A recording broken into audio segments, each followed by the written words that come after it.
Welcome to the Phillip Wylie Show. Take a look behind the curtain of professional hacking and hear compelling discussions with guests from diverse backgrounds who share a common curiosity and passion for challenges and their job. And now, here's your host, offensive security professional, educator, mentor, and author, Phillip Wylie.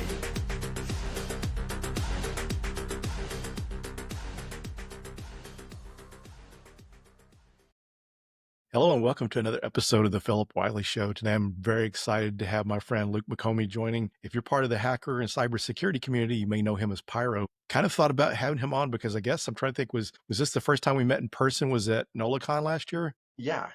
It's crazy because we've known each other online for a long time, but it was nice to actually finally get to shake hands.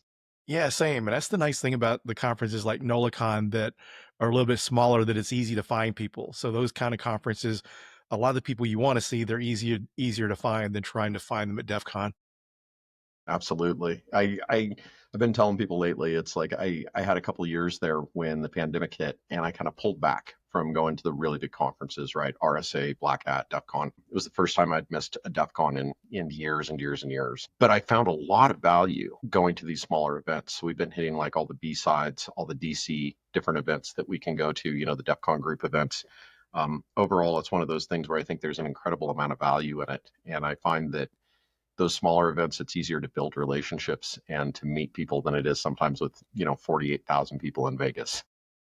Yeah, I agree. And it's just so much easier to focus. There's so much noise, distraction at the bigger conferences. So you don't know where to go, what to do. And so, yeah, those small ones, I really enjoy. One of the things, I'm wearing my GERCON shirt today.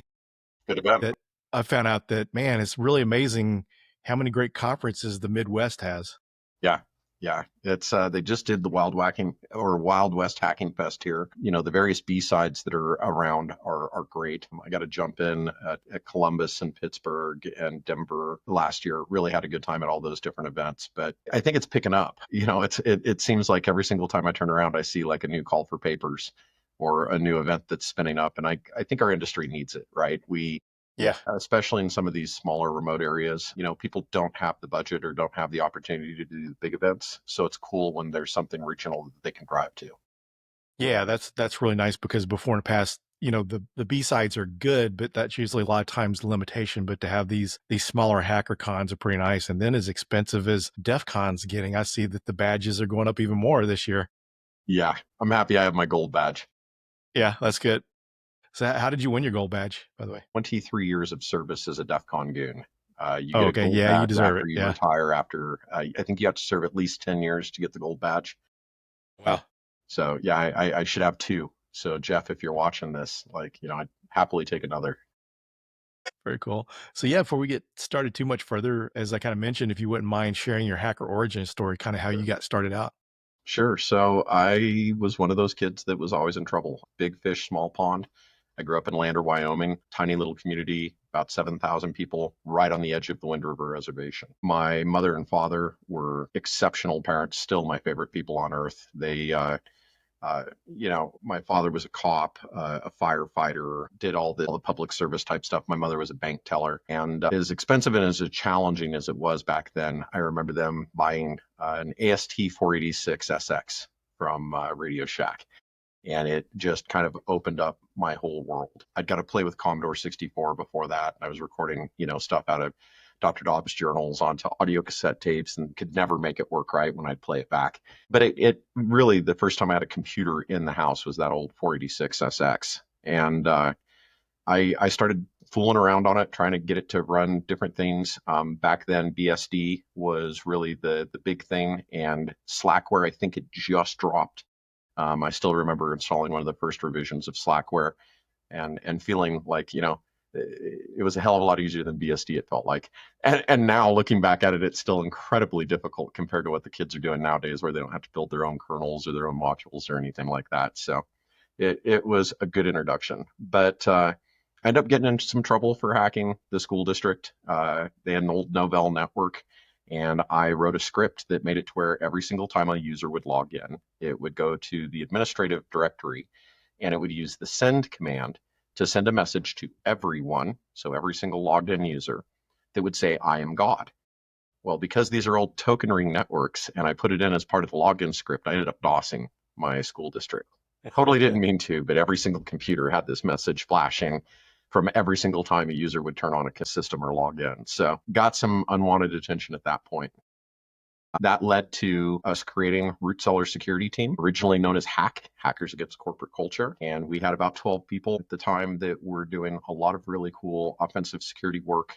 And we were a professional company at the time that we were helping like Bureau of Indian Affairs and some of the other government and businesses that were there in Wyoming, school districts out on the reservation, that kind of a thing. Not just with security, but technology coordination. So we were getting our hands on all kinds of cool things like satellite uplink hardware that was being used because Cisco was bringing internet into the classroom in these incredibly remote locations, and it was part of a federal grant. But that led to us speaking at DEF CON, and I believe it was DEF CON 8 that Shatter and I did the first Fact the Kitties speech. And Fact the Kitty, FAQ, Fact the Kitties became what is now DC 101 or DEF CON 101, which is one of the more attended speeches that everybody goes to this year. If you've never attended the event, it's kind of that first thing that you got to go check out to get the lay of the land. But through different types of things that we were doing, different types of work we were doing, we got to speak at the Rocky Mountain Security Conference. We ended up meeting John Perry Barlow, who really kind of became a champion for myself and my team when we were looking at some investigations and prosecutions coming our way based upon some of the computers that we'd hacked out in Berkeley that turned out to be some of the first honeypots that were really being deployed, and they caught us easily because we didn't know that we were supposed to be watching for that stuff. And it was like, can you guys believe how easy it was to hack these computers? And years later, I found out that Pete Shipley and some of the other folks who are friends of mine now were folks who were working at Berkeley at the time when all that was going down. So it was kind of funny to hear their side of those stories as well. Root Cellar grew and became a pretty good business for us for quite some time. And I, following a divorce, moved down to Denver and got very involved with the 303 hacking crew. For those of you who have never heard of the 303, they're one of the longest running, oldest, and still strongly supported hacking fraternal sorority, however you want to look at it. But it's just another group of us punk kids and other kids doing things that we probably shouldn't have been doing back in the day. Getting in with 303 was really the big step for me. Started going to DEF CON, Black Hat, doing B-sides and all these other types of events. I was working with DEF CON as a goon, pretty much my second year in. And it was something that just really led to me becoming someone in this community. And I got the opportunity to fly around the world, speak at a lot of places, and have done a lot of work. On the professional side, worked for the government for 5.5 years. Chris Nickerson, Ryan Jones, and I spun up the security practice at Alternative Technology that got bought out by Aero Electronics. When we split from there, I went to British Telecommunications. Chris spun up Laura's. Ryan went over to, I think, Cisco at that point, maybe IBM. But then we all stayed friends and all continued to communicate through the different jobs we had. Ended up working for One World Labs, helping out at Mayo Clinic for a year. That was a great engagement. Got to help a lot with offensive security and some of the stuff they're doing around vulnerability management out there. British Telecommunications, as I had mentioned before, I worked for them for many years doing ethical hacking. Ended up at Coalfire, did 5.5 years at Coalfire Systems within their labs group, and also worked as a VC fractional CIO kind of advisor within the organization with some of the larger clients we had there. And then after living there, it's been 4 years now. I went over to Blue Bastion Ideal Integrations, where I had a 20+ year relationship as a consultant, and I was able to spin up a red team as part of the existing practice there. So that kind of brings us to modern day. But yeah, one of those punk kids doing a bunch of stuff I wasn't supposed to be doing, who got lucky and had some good leadership and some good guidance and people watching over my shoulder that kind of pushed me in the right direction.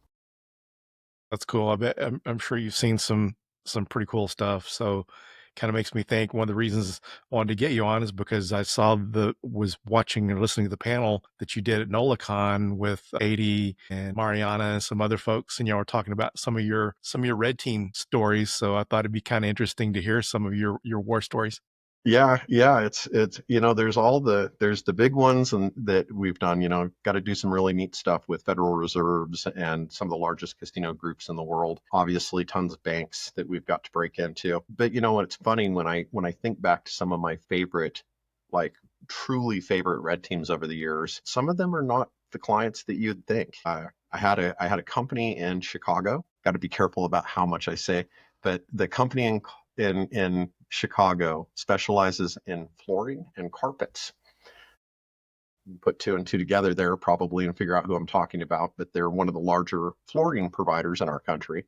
And they hired us to do a full-blown red team, physical pen, break in middle of the night, compromise computer systems, see what we could exfiltrate. I did that with one of my coworkers at Coalfire years ago. And that's one of those that when I look back on it over and over again, it was crazy fun because they had this huge, massive building and they had gone through this stuff before. And the previous people had really not put in much effort in trying to break into them. They'd done some basic network pen testing, some basic phishing, that kind of a thing. We dropped USB keys. We walked into the business, and tried to get tours of the facility to get an idea of the layout. We'd applied for a job there that made it to where we were able to get into the office area, to go in and talk to people about, getting a potential job in their call center. But in the end, really late at night, my coworker and I ended up using a fire escape ladder on the side of the building, one of those caged ladders. And my coworker, not going to drop his name here, but was deathly afraid of heights and thought that I was absolutely insane about going up this old rickety, rusted up, nasty, escape ladder. And we get up on the roof and, typical big warehouse industrial building that's just massive, blacktop type roof. And we knew that there was a little spot off to the side where they had like access down into the building. And we walked over to the store thinking that we were probably going to have to pick the lock or, force the gate or something to be able to get into the door. But it was completely unlocked and left open. For those of you who don't do red teaming or physical work, you'll find that pretty much anything that isn't on the first floor in most buildings, it's about a 50% chance as to whether or not somebody locked it. So if you never get rooftop access, a lot of times getting into the building from the rooftop is very, very simple. Some states even require, I believe, that rooftop doors have to remain unlocked for safety purposes or reasons. But it was fun. We got into the doorway, and it was between the two sections of the warehouses that had been built. So it was kind of like a what do they call a firewall between the two areas. And we used like the little fire escape to go down into the building. And the best part is that as we get down to the base, we realized that we're, a piece of drywall in between the secure cage and the area where we're at. So literally it's one of those where, our client's sitting there and had told us not to do any kind of destruction. So it's like we're sitting there trying to figure out ways. It's like, how do we get proof that we can get into there, through the drywall? I could just knock a hole in the drywall, but the clients can get mad that we're doing physical destruction. So instead we walked out of the little access area. They had like a maintenance door that led into this stairwell. We walked out of it, walked right over to the cage. And this is like middle of the night. Nobody's supposed to be in there. The only people that are in there are working in the warehouse. They're like loading stuff onto trucks, and they've got like a call center that's like a 24-hour help desk call center. And we walk over to the door of the cage, and it has this big, massive, crazy like abacus lock on it, but it's not locked. It's just like safety hooked through the gate. So we're able to take it off, walked in, and then we had access to like every single thing in this building, every one of their client lists, all the credit card information in detail. This company's been around forever and a day, and they were doing a lot of their work back in the day just on like paper receipts. So it was like full-blown credit cards and that kind of information. But it was one of those jobs that, like, as a consultant, when you first get told, hey, you're going to go out and like hack this carpet company, it's like, whoop-a-dee-doo. But it's like, it's not as attractive as like being told you're going to go break into like a series of banks or credit unions or something like that. But the job itself, like I said, ended up being incredibly fun. And we compromised all these computers inside their environment. We're running Conboot and other stuff off of USB keys to be able to go flash and bypass the local administrator, which gave us access to the computer system. And then we're dumping creds and details off of the systems themselves and connecting back out to the listeners that we had running at the hotel. But it was a good time. Another one that comes to mind that I dig, that again, not the most attractive thing in the world, but was a super fun engagement. Eric Smith and I from Pyr0's did this job on a school district in Texas one time. And it was the same kind of thing. They wanted to know if a student or an employee was being super malicious, what could they accomplish? And yeah, we broke into the school. Yeah, we were able to get access to all this cool stuff. The neat part was is that there's a picture that's floating around somewhere, and it's me standing in this huge walk-in vault for the school district, and I'm holding all of these credit cards like in my hands. And Eric took this picture, and it just looks like, I'm going to make it rain with all this plastic that I've got. But the fun part about that gig was that when we were trying to figure out how to get into the school building, Eric had found this like old wooden door that was locked with just like a basic master lock on the outside of the school. And when we'd gone back that night, we picked that lock very quickly and entered this area into a spot of the school that was like bricked off. And it turns out that it used to be the old like locker room for the boys and the girls, like for their football team or the field sports. And it wasn't something that they used anymore. Apparently something had gone wrong with the plumbing or something else. And when they built the new gym, they'd shut this off. Eric and I, we didn't know that it was bricked off. And when we first broke in there, we're just super, super stoked to get in as quick and as easy as we did. And we started walking through this area, and you could hear like crunch, crunch, crunch, crunch as you're stepping. It was like, what's all over the floor? Is it shattered glass or what's in this junky place? And we looked down, and it was just like one of the Indiana Jones movies, just absolutely covered in the grossest collection of cockroaches and centipedes and just everything you could possibly imagine. And this area, because it had been like a damp bathroom for all those years before they had shut it down, was just like a breeding ground for all of these different insects.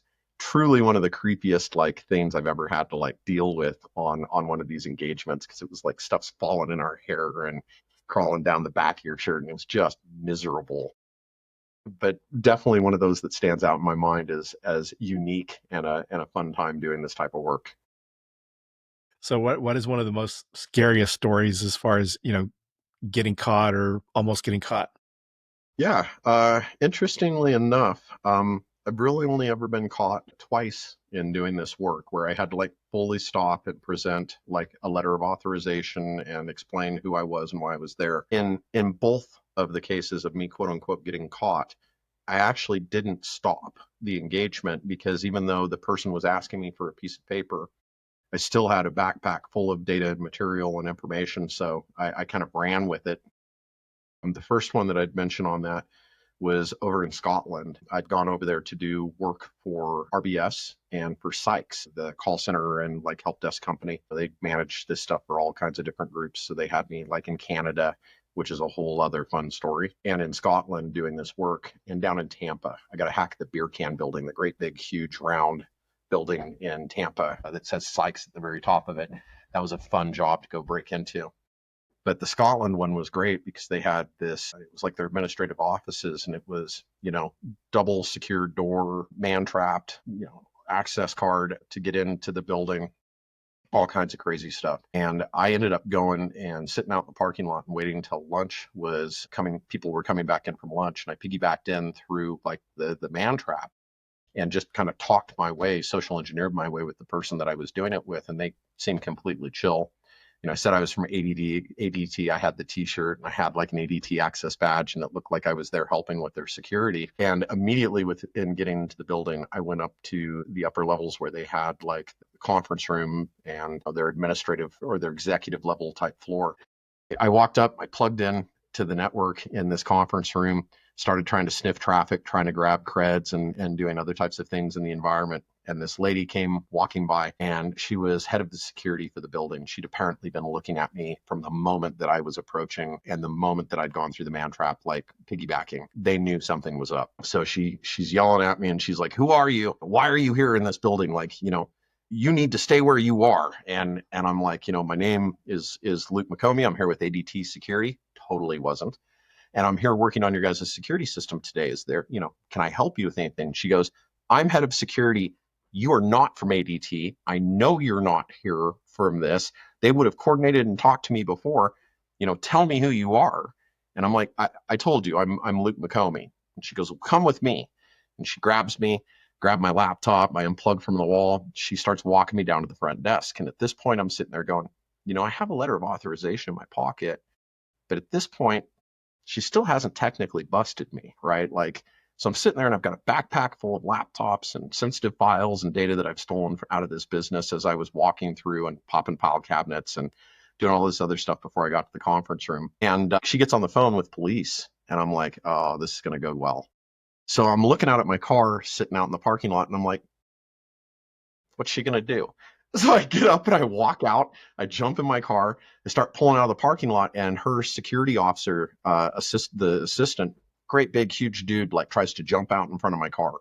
And I just drive around him, and I get on the metro, and I just start laughing. And I'm like, this is great. I've got this laptop full of all this gear. And yeah, maybe they stopped me before I was able to pwn the network, but I've just, I got out of there and I've got laptop sensitive data. I win. Don't care that she figured it out. And I'm just giggling and laughing the whole way. And I drive back to the Marriott at the airport in Edinburgh. And I walk into my room, and the dude who I'm doing this work with, who was from Ireland, who was my point of contact, also had a room there, and he was waiting. I walk up to his room. I bring the backpack with me. It's got the laptop, all the papers and everything else. And he goes, yeah, it's too bad that they caught you. And I go, yeah, they may have caught me, but they didn't stop me. And here I am. You're the person I'm delivering this compromised material to. They lost. I don't care that they grabbed me out of a conference room. I was still walked out. I got in the car and I got here. They did not bust me. And he points over at the window, and I walk over the window and slide back the shades, and the entire parking lot is full of cops. They had used the nanny cam and had just watched me leave the building. They watched me drive down the metro, like down the highway. They watched me exit off at the airport. They watched me drive to the Marriott. They watched me walk out to Marriott. Like, I got to see the footage later. And it was like, oh yeah, in this country, they have cameras everywhere. I can't just like, quote unquote, drive away and disappear like without some additional effort. So I think that's probably one of my favorite ones of getting caught, but not getting caught. The same company, when they had me in Canada, they sent me to Waterloo, Ontario. And I went up to Waterloo, Ontario, the location was London, Ontario. And I went and I hacked this bank, walked in, plugged into the environment. The network started sniffing just gigs of traffic, had compromised multiple machines, had shells back out. It was just super ecstatic. I had done like 1 day of surveillance like the night before, where I'd watched like the cleaning folks and people leaving the business. So I had an idea of when it was going to let up. And I went in, it was like 3:30, 4 o'clock at night, and just before everybody's getting to leave for the day. And I sat on a computer with my back to the wall so I could see everything else that was going on in the room. Nobody cared about me. Nobody was even paying attention to me. And I was like, man, this is just awesome. Just completely own these guys. And I'm not even through, the end of the second day of a week-long engagement. This is going to give me all kinds of opportunity and time to go do other stuff. So I leave the site after I'd compromised everything. Again, backpack full of materials. And I call my point of contact, same gentleman who had been in Scotland with me. And I said, hey, I've got everything, we're good to go. And he goes, yeah, Luke, there's been another problem. And I'm like, they didn't catch me this time. Nobody even knew I was there. I walked in, did all this, walked out, and they go, the problem is that the computer system and the environment you plugged into isn't owned by our client. It belongs to the Canadian banking system. And you have violated PIPEDA by capturing all of these financial transactions and all this other information off this secure environment and network.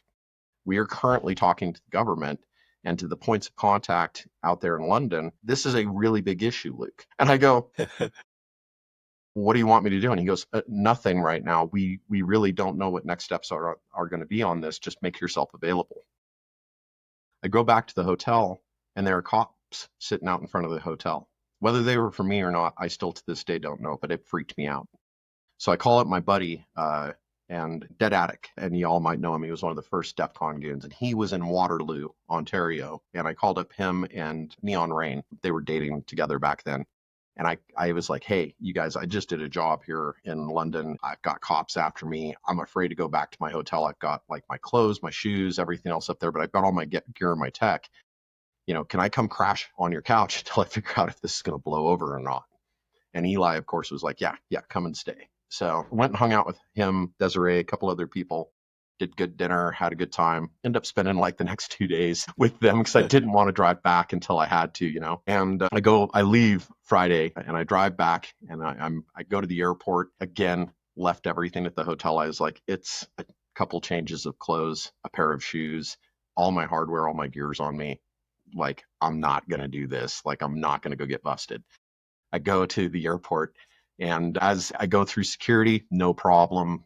Get my ticket, no problem. Drop off the luggage that I was checking, no problem. Everything was pretty smooth at the time. Left all the other stuff back at the hotel, and I'm sitting at my gate and just happy as could be, sitting there texting my wife at the time, and was just kind of telling her a bit about the story and kind of wondering if things were going to go good. And then all of a sudden, I felt a hand on my shoulder, and person goes, "Luke McOmie," and I go, "Who? Are you Luke?" And I go, "Yes, how can I help you?" And they go, "We're with Canadian blah, blah, blah government. We're here to talk to you. We understand that you were doing a contract with Sykes and that you were at this facility in this location at this time. We believe that you've potentially compromised networks or environments that were not in the scope of your work, and it's something where we have to take action on this."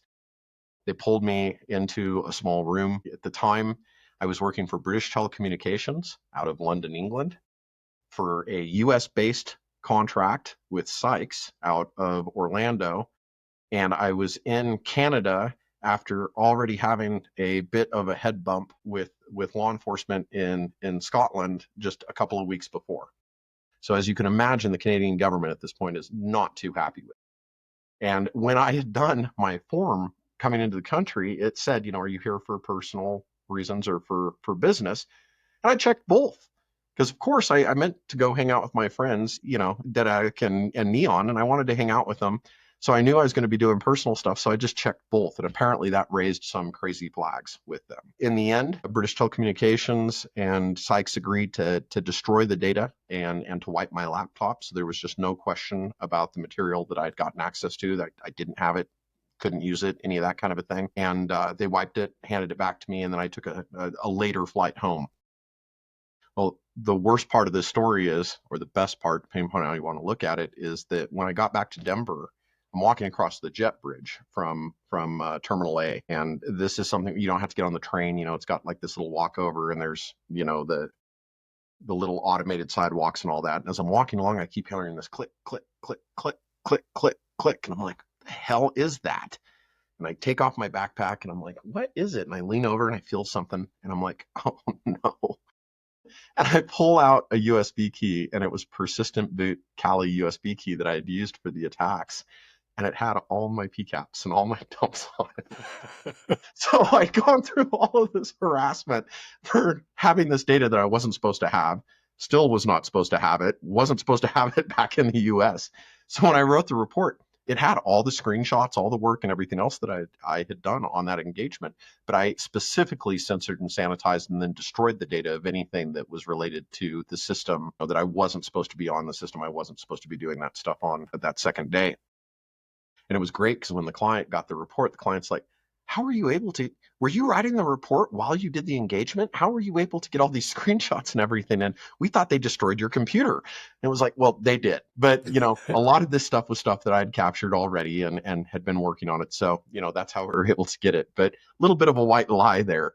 And it was one of those where I remember thinking back at that and looking back at that nowadays. And it's like, man, I am really, really lucky that wasn't a bigger slap on the wrist than it became. In the end, it was having to sign documents saying, yes, I've destroyed the data. No, I do not have access to this. Yes, it was done for a professional reason. No, I was not targeting random people in Canada. But definitely one of those types of engagements where you sit there after it's done and over with and you're like, I'm really lucky that played out the way that it did. Yeah, it worked out well because you weren't lying. You didn't know you had it. Well, I had no idea that I had the key on me still. So yeah, what about one of the things I wanted to do? We have a lot of people that watch that are trying to break into cybersecurity or offensive security.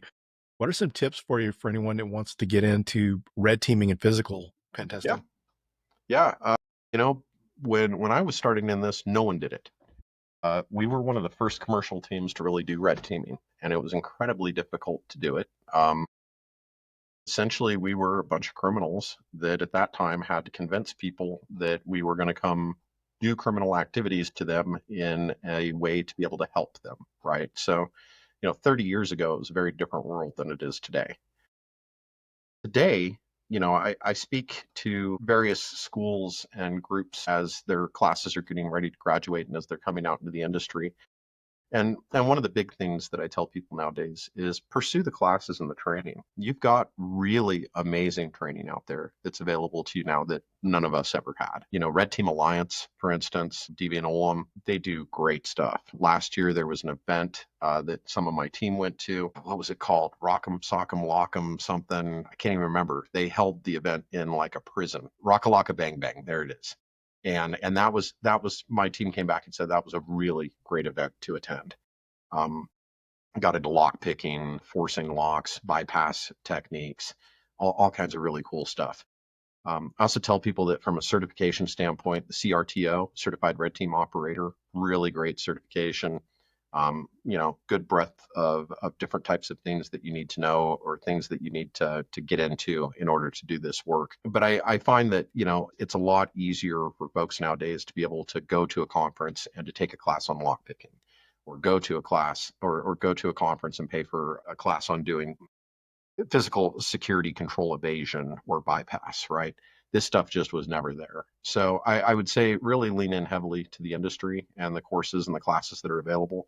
There's also been some really good books written on this stuff. But in the end, the operators that I see that do really well at this stuff are people that have spent a bunch of time in their youth or even currently doing a lot of things in like urban exploration, right? Where they're going out and they're exploring old broken down buildings, or they're doing things to help identify or notice security flaws or vulnerabilities that exist at their current workplace, right? Those are the folks that have that interest and that spark. And if they've got the aptitude to be able to do that, then it makes it to where, it's kind of a shoe in the door to get to go do this work. The caveat to all of this is that I'll tell you that most professional teams, my team included, you're not going to walk in day one of your penetration testing job and start doing red team operation work. Usually, people have got to kind of earn their chops, and you've got to come up through penetration testing and learning how to hack Wi-Fi and learning social engineering and all of these other skill sets that are something that will contribute to those on-site type engagements. But again, take advantage of the training, the speeches that people are doing. There's a lot of great ways to get into this stuff. I find that a lot of the grotto groups or caving groups in different communities also tend to have a urban exploration component to their grotto.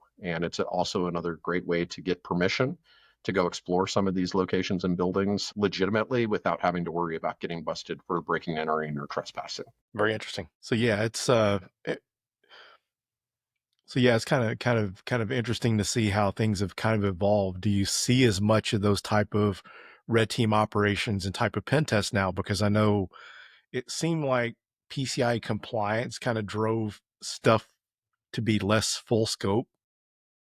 So do you think there's still much opportunities for those type of assessments?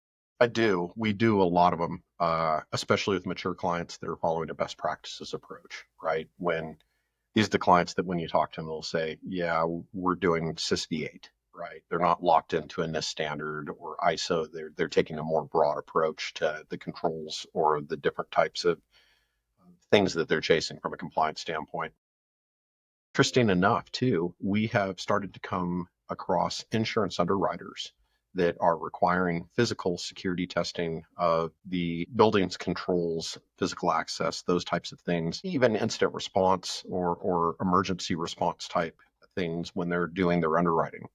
So just as insurance underwriters will say, you've got to have annual pen testing, you've got to have continuous vulnerability assessment. We've now started seeing some there, like you have to have a physical security and safety controls assessment as part of what we require for our underwriting. So I think that you're going to continue to see a lot of that type of work. The other thing that I've noticed is that since businesses have started returning to work following the pandemic, a lot of those corporate locations were locations that went through or had compromises while people were out and away. Some of this is evil made attack, and it's, people who worked within the business or the building that literally have gone in and broken into people's desks or the file cabinets and stole things that they weren't supposed to. Most of the time it's not sensitive company data and stuff. It's like petty cash or other things like that. But watching people return back to the workplace, we've also seen an uptick in physical security asks and people wanting to do kind of those full scope assessments of having us come in and do that work. I think the big thing is that as attractive and sexy as it is, that type of work is not usually appropriate for a business unless they're fairly robust in their security and the maturity of their security program, right? We get a lot of folks and they watch Tiger Team back in the day and they'll know me through that. And it's like they want us to come break in and drop in skylights and, rob their business and do all this stuff. And it's like, we're more than happy to do that work. But if you haven't done the basics around asset inventory, if you don't have an acceptable use policy, if you've, never ever done any OS hardening within your environment, if you, don't have some kind of robust security and control system, you're probably wasting money, right? We always tell people it's like instead focus on those major movers, the things that are going to make a big difference in your environment. Always do the internal, external penetration testing. Always do wireless assessments. These are the things that can really help you from a technical perspective, at least, understand the overall risk posture that your business is likely facing, because you get a good glimpse at that larger environment and larger scope that way. Well, we're getting down towards the end of the episode. Is there anything you'd like to share before we close it up? Yeah, I think really, one of the big things that has been beneficial to me throughout my career is that I'm an extrovert, and I am one of those few people at the conference that is I'm happy to see everybody. I've got a smile on my face. I'm happy to hug everybody, and I would tell others out there to embrace that. Even if you're an introvert, finding your community and finding your people within this industry is something that can be life-changing and very positively impactful. So I would tell you, if you're going out and you're going to be attending your first DEF CON or a B-Sides or these types of events, participate. Go to the villages, go to the lockpicking classes, do anything and everything you can. But during that time, take the time to introduce yourself to people and take the time to, offer to buy somebody a drink. You never know. Over that beer, you may end up building a lifelong relationship and somebody that you'll be friends with 20, 30 years from now. Yeah, that's great advice. That's one of the things that I love best about the conferences and even the online community when you finally get to meet people in person, like getting to meet you last year. So that's one of my favorite things. So Yeah, yeah, it's special. I yeah, loved it because we had mutual friends that were trying to introduce the two of us, and it's like we both knew who each other were. yeah. We'd never had the chance to hug it out before. So again, that was one of my favorite moments from that Same. conference. But So, in person, yeah, you go ahead. know, Sorry. I was going to say also, a lot of people haven't heard of some of these events like RBASEC and NOLACON and some of these other regional events, and they're gold. If you are in the area and you have the opportunity to go to one of these events, do so, because they are just special and exceptional with the people you'll meet, the opportunities you can have. If you're looking for a job, don't show up empty-handed. Bring a CV, make it to where you're sitting out there shaking hands and telling people you're looking for work. That's great advice. Yeah, one of the things I loved about NOLACon, I like I like some other small conferences, but I think one of the best things I liked was the single track. So if you're speaking, you don't have to miss someone else's talk. If you're seeing one presentation, you don't have to worry about missing another because it's lined up where you can see every talk that's happening, which is pretty cool. Yeah, I think it's a good lesson. I see a lot of the B-Sides where they'll do multiple talk tracks, but they only run the conference for one day. And everybody ends up doing exactly what you said. It's like, what am I going to skip or what am I going to miss so that I don't see, so that I can see one thing or the other. I like NOLACON's format because they lay it out over, if you include the training, it's like a 5-day span of time. I think the conference itself is like 2 or 3 days. But to your point, one large room, one speaker, one at a time, and it makes it to where you can really get value out of attending and being there, not having to feel like you're missing cool stuff. The other thing that I love about like NOLACON and RBASEC, both of these events, amazing like evening events that go on, as far as like the happy hours and, Tady's out there doing his performances as dual core. You've got all this really cool stuff that goes on in the evening. So some of the greatest moments of these conferences are not necessarily even at the conference themselves. It's while you're out having cigars and drinking whiskey with somebody that, you've idolized your whole life. Like I got to a couple of years ago at RBASEC with a few friends. But yeah, that's really the big thing I'd tell people is get out of your room, remember why you're there, and run yourself dry. Go hard. Don't skip meals, don't skip showers, but you can skip some sleep because it's the one chance and that one opportunity where you really have to hang out with people and build relationships and do something neat. Yeah. Well, thanks for taking the time to join me today. It was great catching Thank up you with so you, much and for having me. Quite an honor you're to be on welcome. the And show. It's an honor to have you on. It's great to hear your stories, and I can't wait to see you in person sometime soon. So Yep. You going to NOLACon this year? I need to look that one up. I forgot to submit a talk this year. Is the CFP still open, or it's I don't closed? know that it's still open. I'm going to speak Yeah. this year. We're going to do the same panel again that you were talking about. We've got a Yeah. little bit more stories that we're going to come back and tell, but we're also going to be out there because Blue Bastion, my company, will be doing the penetration testing. So if you're looking to get into penetration testing and you've got a little bit of network and system administrative background, you'll probably meet the requirements of the class. And it's a pretty fun class. They go through I think it's 8 different examples of the top things that pen testers do during that first 8 hours of testing, right? So it's the attacking broadcast protocols, SMB signing, care boasting, those types of attacks. But it's a really neat way that you can come in and spend a day or two taking this class and walk out feeling way more enabled to be able to understand, one, the pen testing work that other providers are doing for you, and two, being able to understand the impact and why this stuff matters and see the ease of exploitation in some of the cases. So check us out if you're coming out to SnowCon. Yeah, I may have to try to make it out there regardless, because that's a fun conference. I'd only been one at a time, was in 2019, and really wanted to go back. So my talk got accepted last year and got to go back. So yeah, I need to plan on that regardless if I speak or not. Yeah, Rob and Yvonne throw an amazing conference. They're very good to their speakers and the staff who work there as well. It's very much a family feeling type conference. Highly recommend it. Yeah, best speaker dinner of all the conferences. Yeah, that's a secret though. You got to go speak. If you don't know what Phillip is talking about, you're missing out on some of the greatest food and entertainment that you'll ever have. But you've got to speak at NOLACon. Yes, it's worth that alone. It's overcome your fears of speaking. Yeah. Good stuff. Well, thanks. Thank you. Thanks, everyone. And we'll see you on the next episode. Thank you for listening to the Phillip Wylie Show. Make sure you subscribe so you don't miss any future episodes. In the meantime, to learn more about Phillip, go to thehackermaker.com and connect with him on LinkedIn and Twitter @Phillip Wylie. Until next time.